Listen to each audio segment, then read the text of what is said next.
اس سلسلہ اجتماعات کے اعتبار سے الوداعی تحفہ ہوگا۔ اب میں آغاز کر رہا ہوں۔ پہلی بات،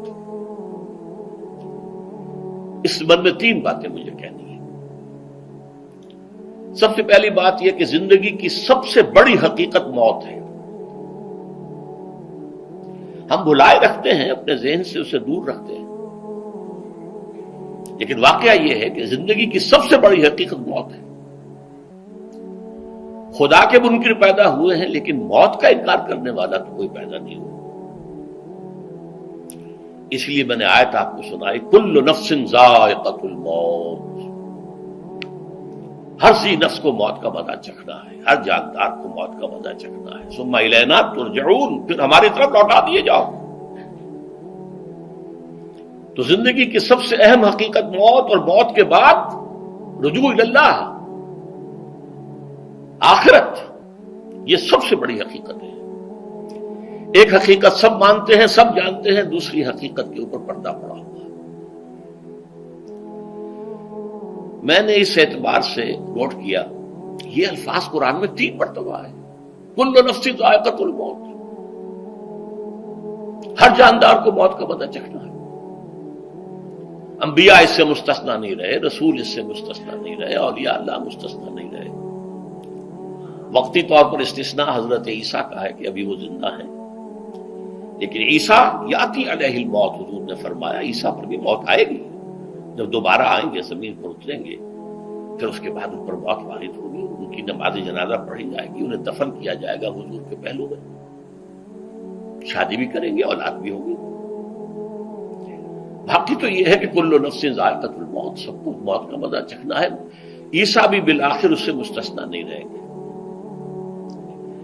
بلکہ قرآن میں ایک جگہ کہا گیا ہے أَفَإِن مِتَّ فَهُمُ الْخَالِدُونَ، کیا ہے نبی، اگر آپ کا انتقال ہو گیا تو یہ کیا ہمیشہ رہیں گے؟ کون ہے دنیا میں جو ہمیشہ رہے؟ انتقال تو ہونا، آپ کا بھی ہونا ہے۔ إِنَّكَ مَيِّتٌ وَإِنَّهُمْ لَمَيِّتُونَ، یہ تو مختصر ترین الفاظ تھے۔ اس سے آگے بڑھیے، سورہ انبیاء میں فرمایا کل نفس ذائقۃ الموت وَنَبْلُوكُمْ بِالشَّرِّ وَالْخَيْرِ فِتْنَةً وَإِلَيْنَا تُرْجَعُونَ، ہر جاندار کو موت کا مزہ چکھنا ہے، اور اس سے پہلے پہلے ہم تمہیں آزماتے رہیں گے، خیر کے ذریعے بھی، بھلائی دے کر، صحت دے کر، دولت دے کر، اولاد دے کر، شہرت دے کر، اور برائی کے ذریعے سے بھی، تنگ دستی دے کر، بے عزتی دے کر، اہانت دے کر، ذلت دے کر، وَإِلَيْنَا تُرْجَعُونَ، اور پھر ہماری طرف لوٹائے جاؤ گے۔ یہ وہ دوسری حقیقت جو میں نے کہا کہ جس پر پردہ پڑا ہوا ہے، بہت بڑا پردہ ہے۔ لوگ یہی سمجھتے ہیں کہ یہی دنیا کی زندگی ہے۔ قرآن کہتا ہے إِنَّ الدَّارَ الْآخِرَةَ لَهِيَ الْحَيَوَانُ لَوْ كَانُوا يَعْلَمُونَ، یہ تو آخرت والی زندگی ہے جو اصل زندگی ہے، کاش کہ انہیں معلوم ہوتا۔ اس سے بھی زیادہ تفصیل سے یہ آل عمران میں آئی آیت، كُلُّ نَفْسٍ ذَائِقَةُ الْمَوْتِ وَإِنَّمَا تُوَفَّوْنَ أُجُورَكُمْ يَوْمَ الْقِيَامَةِ، ہر جاندار کو موت کا مزہ چکھنا ہے، اور پھر تمہیں پورا پورا تمہارا اجر اور بدلہ دے دیا جائے گا قیامت کے دن۔ فَمَنْ زُحْزِحَ عَنِ النَّارِ وَأُدْخِلَ الْجَنَّةَ فَقَدْ فَازَ، جو کوئی آگ سے بچا لیا گیا اور جنت میں داخل کر دیا گیا وہ تو کامیاب ہو گیا۔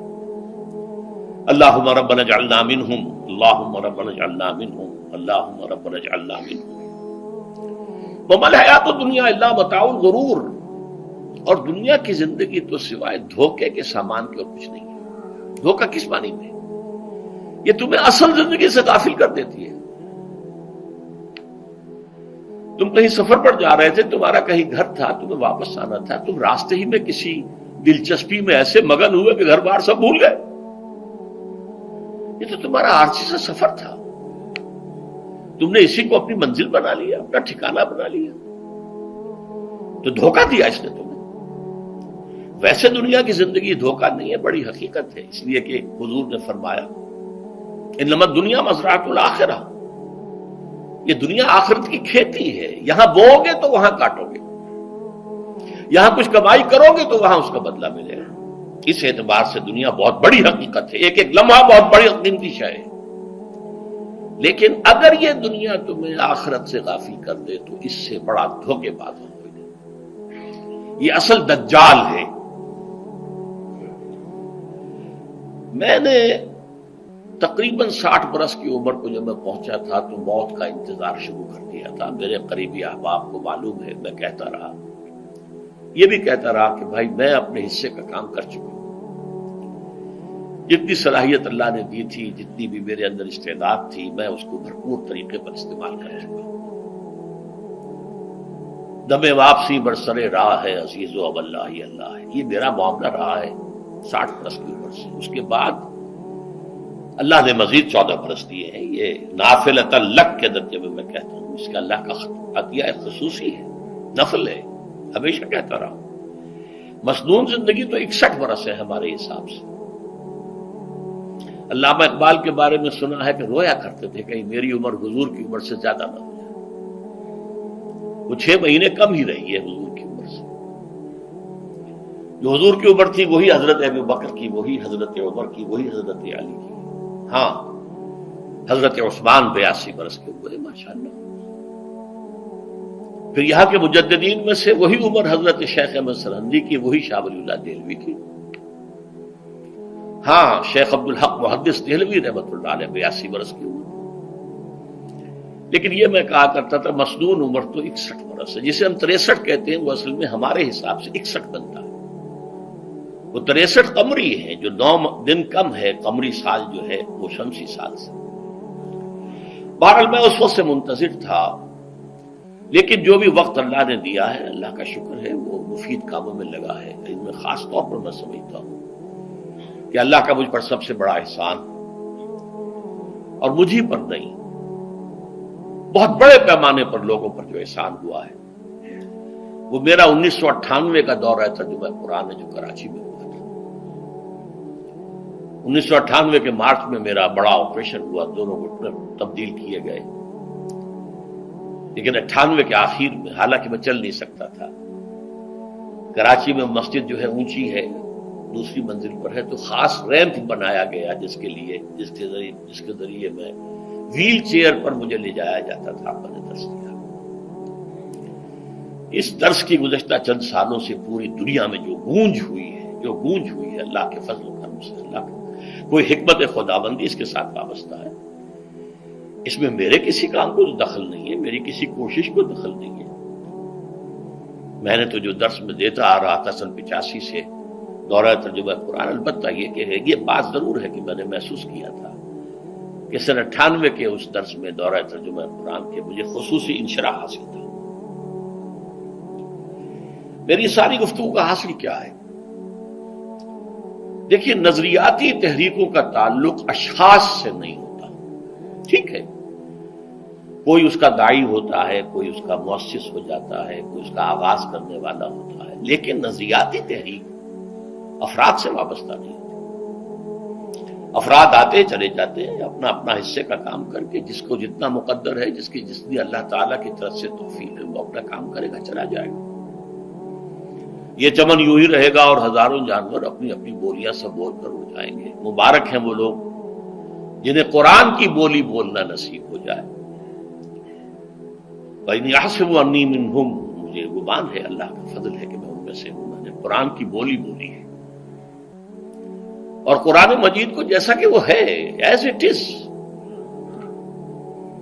اپنے کو مذمومہ خیالات، اپنے کوئی ذہن سے زائدہ نظریات کو میں نے اس میں دخل نہیں دیا، جسے انگریزی میں آپ آبجیکٹیولی کہتے ہیں، خالص معروضی طور پر قرآن کو پڑھا ہے، قرآن کو قرآن سے سمجھا ہے، یا پھر سیرت رسول سے سمجھا ہے۔ میں لفظ سنت کی بجائے سیرت استعمال کر رہا ہوں۔ قرآن مجسم حضور تھے صلی اللہ علیہ وسلم، اور حضور کی سیرت اور حیات جو ہے وہ قرآن مجید کی اصل تفسیر ہے۔ یہ حقیقت بھی بہت کم لوگوں کے علم ہے۔ وہ احادیث کا نام تو لیتے ہیں، احادیث بھی ہے، سیرت بھی تو احادیث ہی سے ہمیں ملتی ہے، لیکن میں خاص طور پر سنت یا حدیث کی بجائے سیرت کا لفظ استعمال کرتا ہوں۔ قرآن کی 2 سورسز ہیں، قرآن خود اور سیرت رسول صلی اللہ علیہ وسلم۔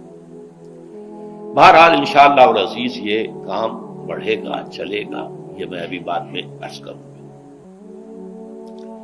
دوسری بات جو میں نے آیت پڑھی آپ کو، وَمَن نُعَمِّرْهُ نُنَكِّسُ فِي الْخَلْقِ أَفَلَا يَعْقِلُونَ، بہت بڑی حقیقت زندگی کی یہ بھی ہے، جس کی ہم عمر زیادہ کر دیتے ہیں اس کی خلقی صلاحیتوں میں کمی کر دیتے ہیں۔ موٹی بات ہے، بڑھاپا آئے گا، ہمیشہ کی مانی ہوئی بات ہے۔ اگرچہ جوانی میں آدمی بڑھاپے کا تصور نہیں کرتا، لیکن بڑھاپا آنا ہے، یہ بھی ایک حقیقت ہے موت کی طرح۔ غالب نے کہا تھا مزمحل ہو گئے قوائے غالب، اب عناصر میں اعتدال کہاں۔ ایک صاحب نے مجھے شعر سنایا تھا، ابراہیم صاحب تھے ٹونک کے رہنے والے، ذوف پیری بڑھ گیا جوش جوانی گھٹ گیا، اب عصا بنوائیے نخل تمنا کاٹ کر۔ یہ تمنائیں جو ہیں طول العمر، انہیں کاٹو، اب گئی جوانی، امنگوں والا دور گیا، اور یہ جو تمناؤں کا پودا ہے اس میں سے لکڑی لے کر عصائے پیری بنوا لیجیے، اب بڑھاپے کے لیے ایک عصا درکار ہے۔ بڑا پیارا شعر ہے، ذوف پیری بڑھ گیا جوش جوانی گھٹ گیا، اب عصا بنوائیے نخل تمنا کاٹ کر۔ ابھی 2-3 دن ہوئے ہیں یہاں پر جو خانہ فرہنگ ایران ہے اس کے ڈائریکٹر آئے تھے، انہوں نے فارسی کا ایک شعر سنایا، بڑا پیارا شعر ہے، در جوانی گفتم کہ شعر شعر است اگرچہ پیر بود۔ جوانی میں میں یہ کہا کرتا تھا کہ شعر تو شعر ہی ہوتا ہے، چاہے بوڑھا ہو جائے، بوڑھے ہونے سے اس میں کیا فرق واقع ہو جائے، شعر شعر است گرچہ پیر بود۔ چوب پیری رسیدم، جب میں خود پیری اور بڑھاپے کو پہنچ گیا، دیدم تو مجھے یہ بات نظر آئی کہ پیر پیر است گرچہ شعر بود، بوڑھا بوڑھا ہی ہوتا ہے چاہے وہ شعر ہی کیوں نہ ہو۔